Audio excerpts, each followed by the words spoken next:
Gentlewoman from Wisconsin rise.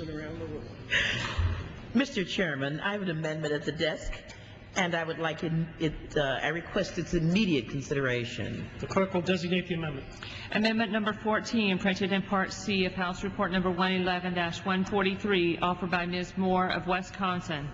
Pursuant to House Resolution 522, the gentlewoman from Wisconsin, Ms. Moore, and a member opposed will each control 5 minutes. The chair recognizes the gentlewoman from Wisconsin.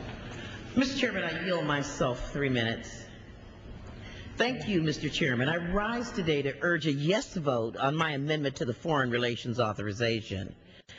This is a time of unprecedented change in our outreach efforts to our global neighbors, and this authorization will help guide that path for the upcoming year. And therefore, I would like to really thank the committee for their hard work, and I would also like to thank my very good friend, Congresswoman Moore of New York, for being a leader and steadfast advocate for the women of Afghanistan.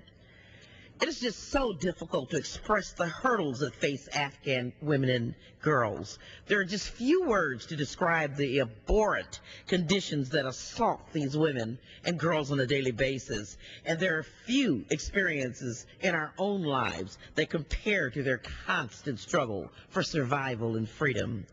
Afghanistan has one of the highest rates of maternal mortality in the world. 1 in 8 Afghan women die due to pregnancy-related complications every year. That's 1 woman every 30 minutes.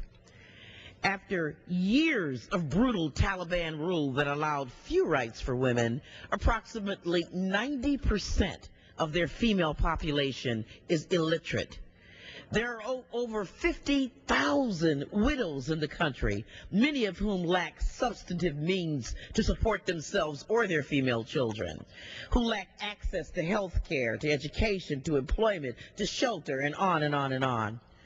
The United States and international aid organizations have provided billions of dollars to rebuild the country and to promote the basic and fundamental human rights of the Afghan people. More importantly, though, we have asked our own people to sacrifice our sons and daughters, our citizens, for this cause.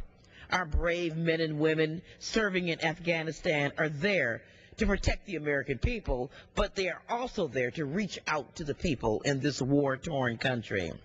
And that is why, Mr. Chairman, I have offered this particular amendment.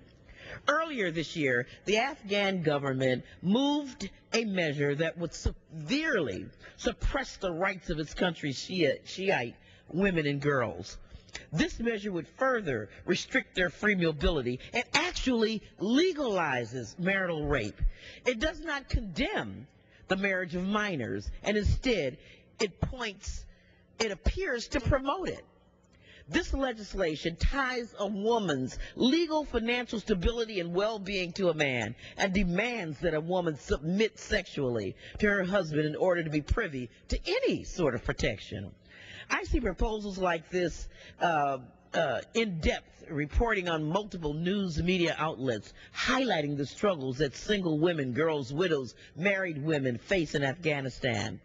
Now, I understand that there are cultural differences, and I understand that culture and society in the Middle East will never look like that in the United States. I yield myself 30 more seconds.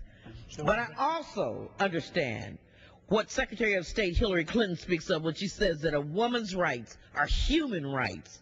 And I understand that these actions prevent a nation from moving beyond an era still wounded by the scars and the fears of years of repressive Taliban rule. And with that, I would reserve the balance of my time. Gentlewoman reserves. What purpose the gentlewoman from Florida Thank you, rise? Mr. Chairman. I rise in opposition to this amendment, although I do not oppose the substance. Without objection, the gentlewoman is recognized. Thank you, Mr. Chairman. And in fact, I rise in support of the amendment offered by the gentlelady from Wisconsin.